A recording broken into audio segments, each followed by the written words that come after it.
Hai sahabat padukuhan, jumpa kembali dengan channel kita yang kali ini mencoba mengisahkan pengalaman dua sahabat yang mengalami perjumpaan dengan sesosok astral saat melakukan perburuan di sebuah hutan.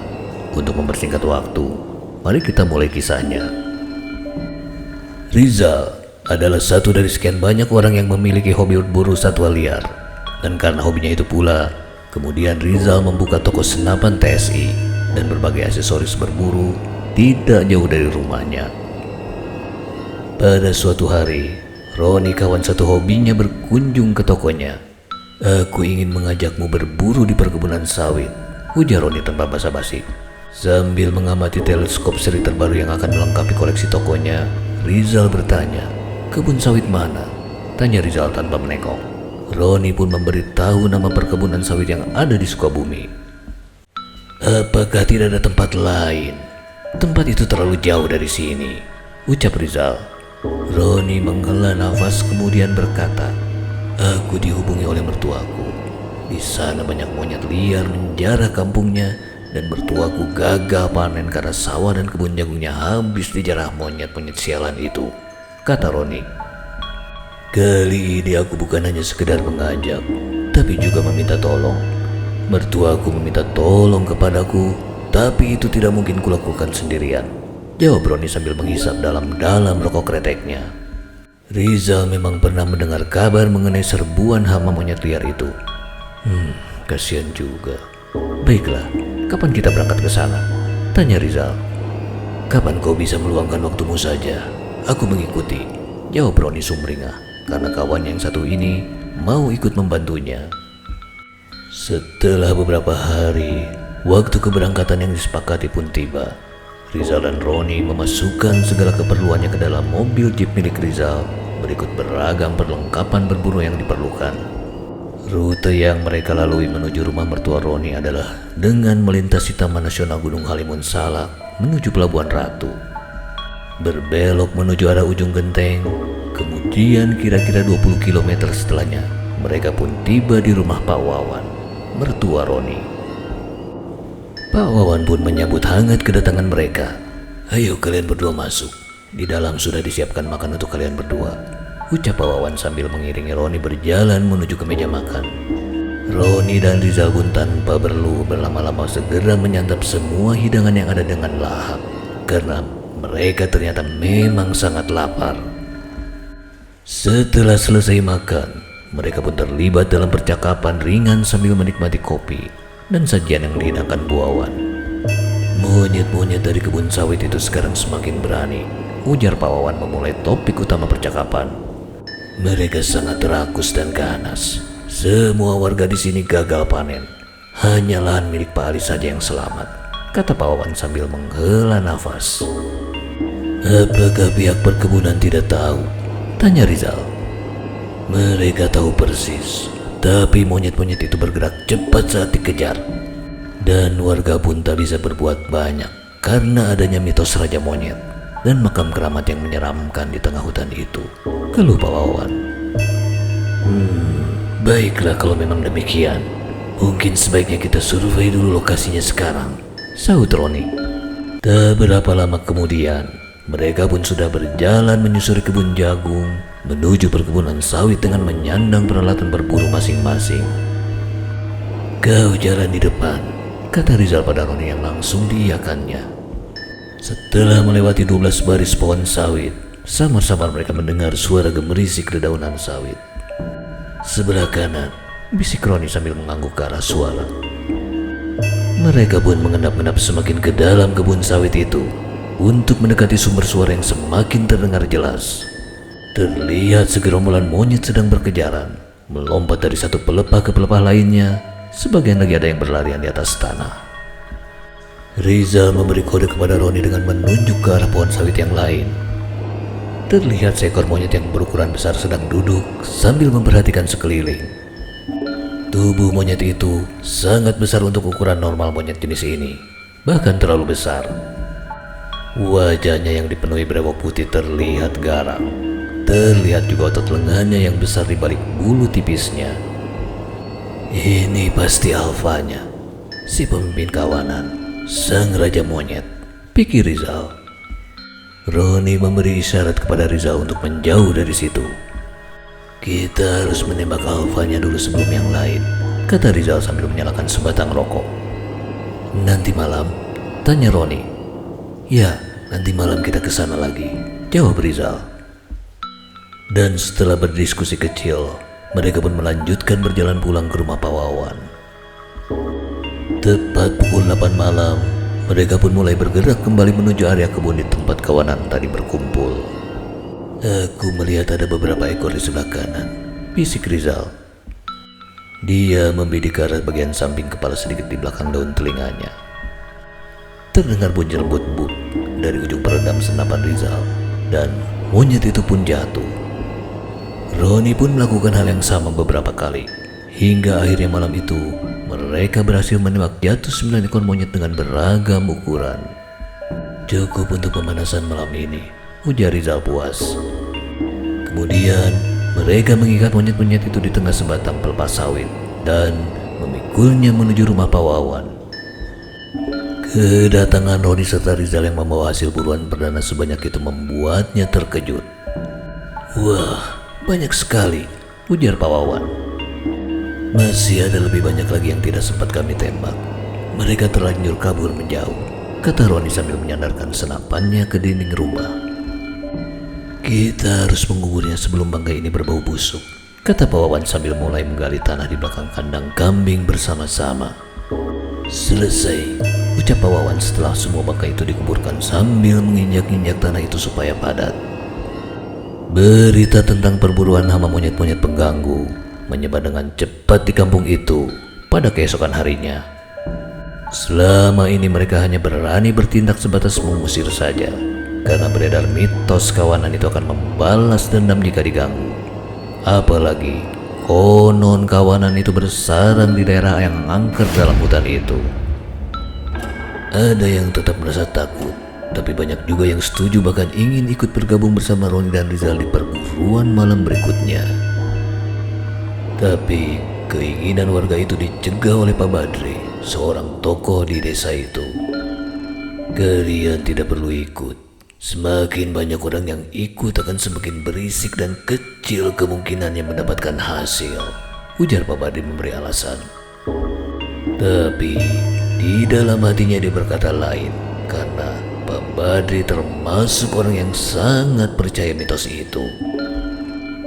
Di perburuan pada malam kedua, Roni dan Riza berhasil membunuh 12 ekor monyet. Keberhasilan 2 orang tamu Pak Wawan ini membawa semangat baru bagi warga desa. Pada perburuan hari ketiga, Rizal dan Roni memutuskan untuk pergi di sore hari menggunakan mobil jeep yang mereka bawa. Kami akan masuk lebih dalam lagi, mengikuti jalur truk atau lebih dalam lagi. Kami juga membawa perlengkapan untuk menginap, ujar Roni kepada mertuanya. Dengan kondisi jalan yang tidak mulus dan kadang berlumpur dalam, butuh waktu hampir 1 jam untuk bisa sampai ke sana. Kita buka tenda di situ, ujar Roni sambil menunjuk lokasi tanah yang cukup bersih dari alang-alang dan pelepas sawit. Setelah beristirahat sejenak, mereka pun mulai menyiapkan peralatan yang diperlukan. Rizal kemudian memberi kode kepada Roni untuk segera memulai perburuan. Tidak lama kemudian terdengar suara blub berkali-kali dari ujung peredam senapan mereka. Satu persatu, monyet-monyet itu pun berjatuhan. Sepertinya sudah sangat banyak monyet yang berhasil kita jatuhkan, kata Rizal lagi. Sekarang kita kumpulkan dulu sebelum nanti kita bawa menggunakan mobil, tambah Rizal. Baik, jawab Roni singkat. Dan mereka pun mulai berjalan ke tempat di mana monyet-monyet tadi berjatuhan. Kawanan monyet yang masih ada di situ segera berlarian menjauh saat melihat kedatangan Roni dan Rizal. Tetapi apa yang didapati Roni dan Rizal membuat mereka tidak percaya. Mereka tidak menemukan satupun bangkai monyet di situ. Mereka mengamati pohon di sekitarnya dan sangat yakin kalau bangkai-bangkai monyet seharusnya tersebar di situ. Bahkan seharusnya sudah ada yang terinjak kaki mereka. Rasa penasaran membuat mereka terus mencari di bawah setiap pelepah pohon sawit di mana tadi monyet-monyet itu berada. Tapi mereka tidak menemukan apapun. Aneh, kemana bangkai-bangkai monyet itu? Gumam Rizal sambil duduk di atas sebuah batu yang ada di bawah salah satu pohon sawit.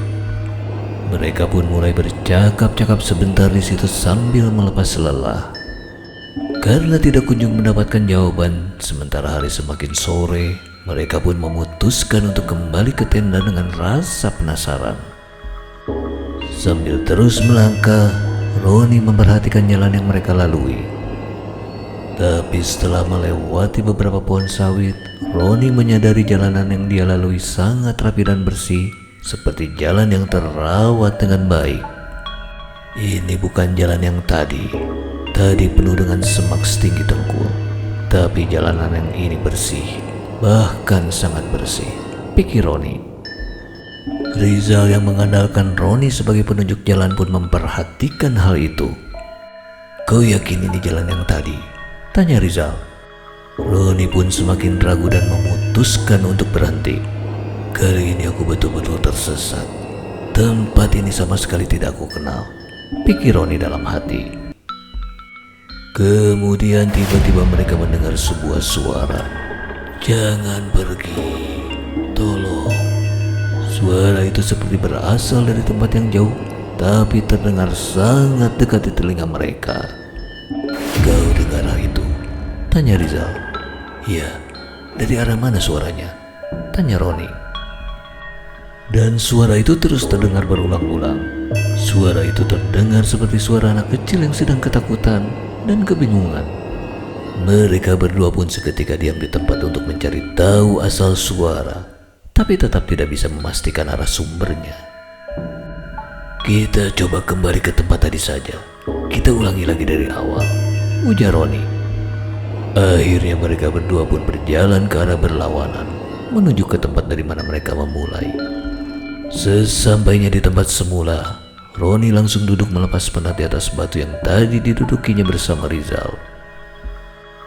Tiba-tiba di salah satu sudut dia melihat sebuah tangan mungil muncul dari balik batu sedang bergerak seperti berusaha menggapai sesuatu. Roni dan Rizal pun melompat kaget bukan kepalang. Mereka mundur beberapa langkah karena takut. Di sini, kemudian terdengar suara seperti setengah berteriak. Roni segera mengangguk ke arah Rizal untuk mendekat. Roni tidak berkata apapun. Dia hanya menunjuk ke arah lengan mungil itu. Rizal dan Roni saling bertatapan dan dia mematung cukup lama. Seluruh bulu kuduk di tubuh mereka berdiri. Mereka berdua merasakan hawa takut yang amat sangat kuat hingga mereka tidak sanggup menggerakkan kaki. Tiba-tiba saja seorang anak perempuan sudah berdiri di hadapan mereka. Anak kecil yang cantik, tapi wajahnya sangat pucat dan rambutnya yang sebahu dibiarkan terurai.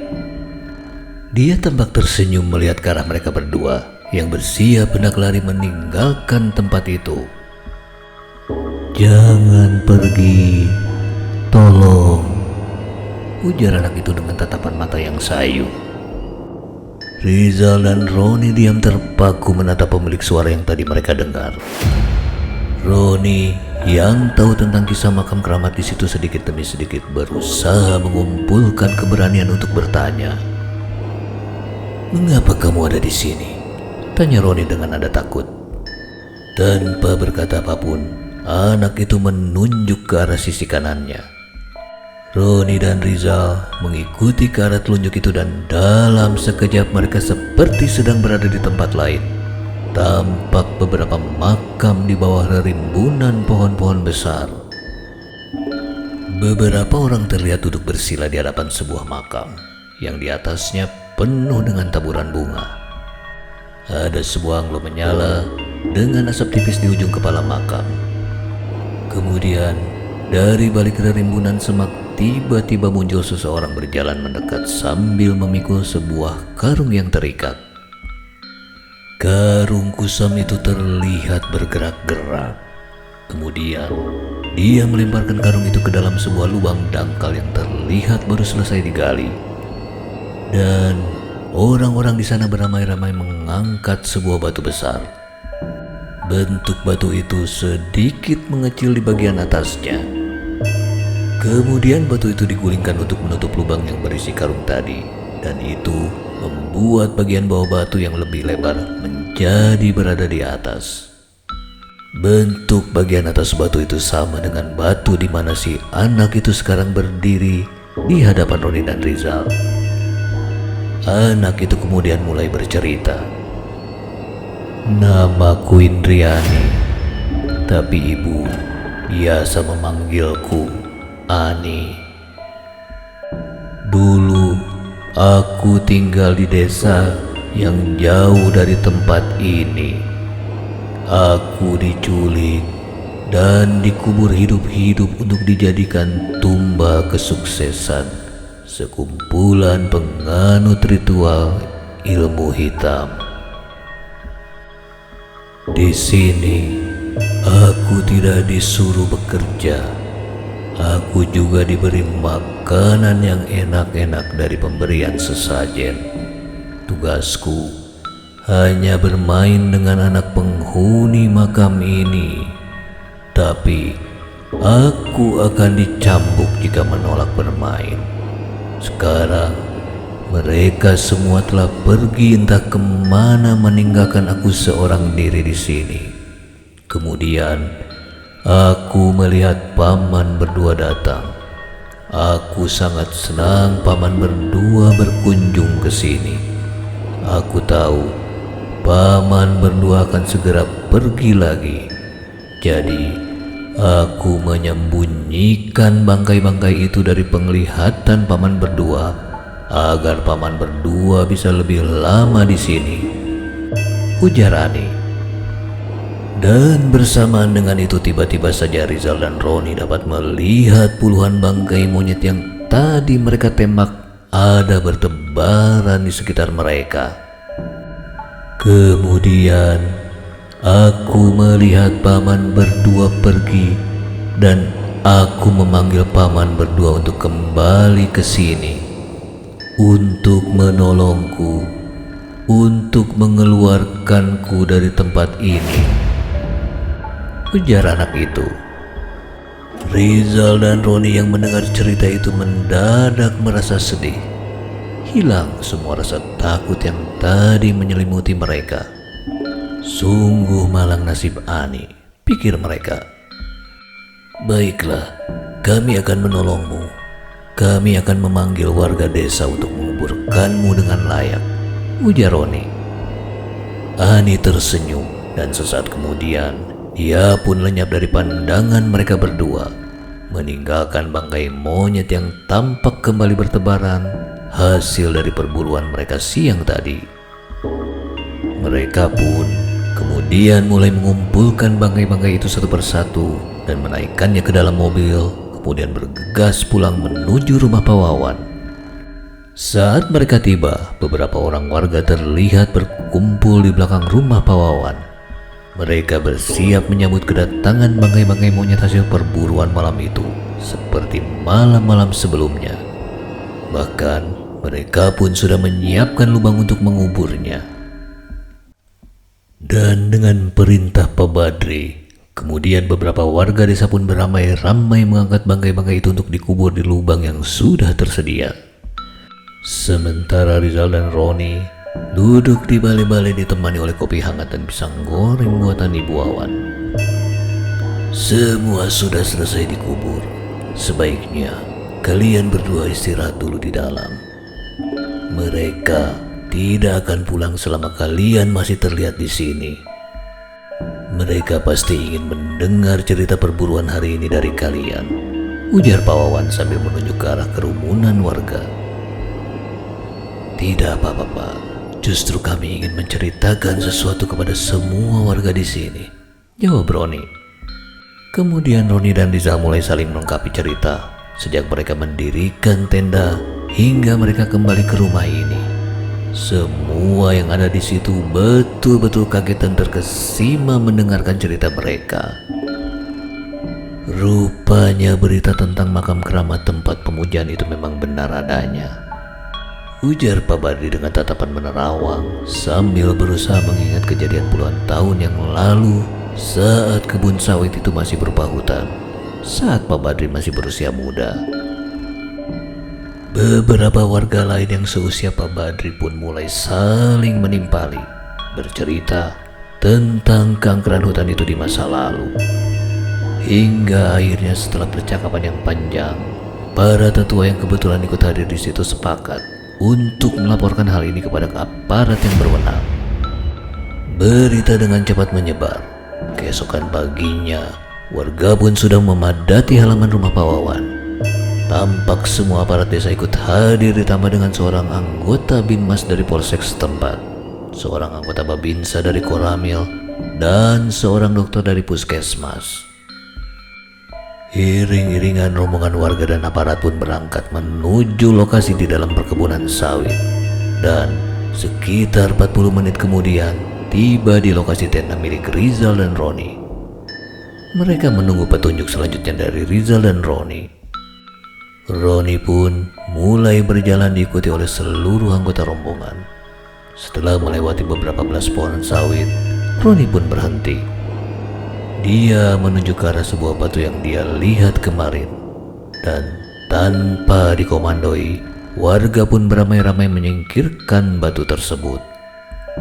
Semua mata memandang ke arah cerukan tanah bekas tempat batu itu berada.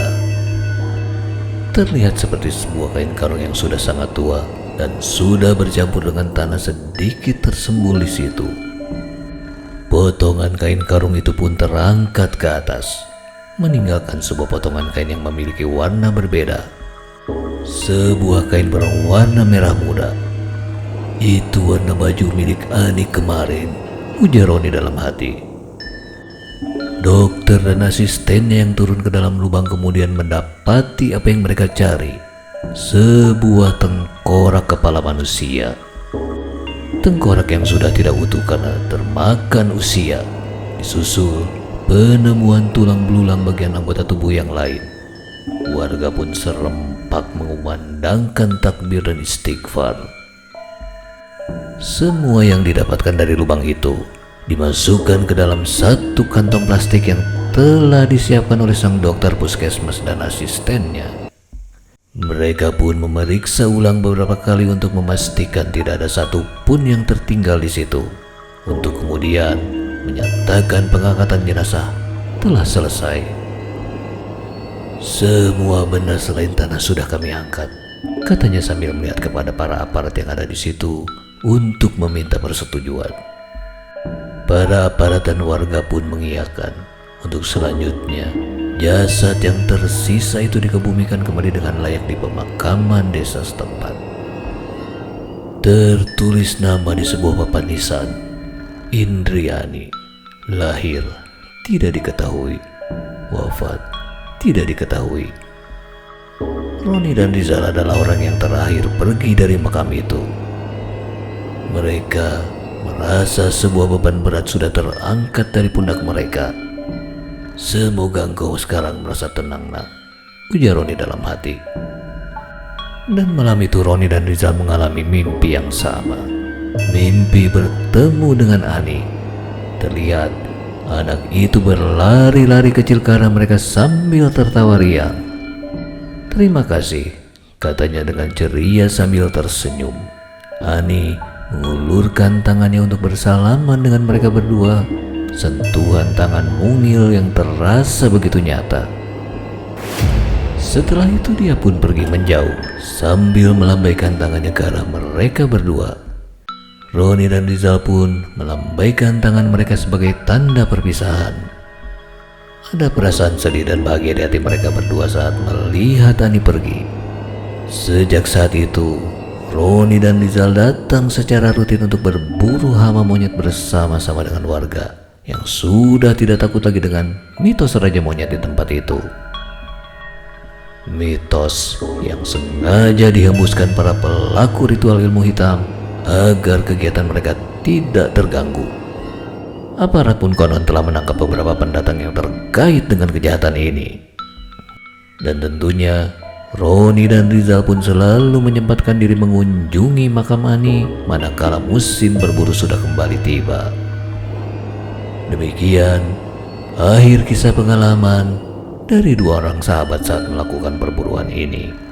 Sampai jumpa kembali di kisah-kisah selanjutnya. Terima kasih.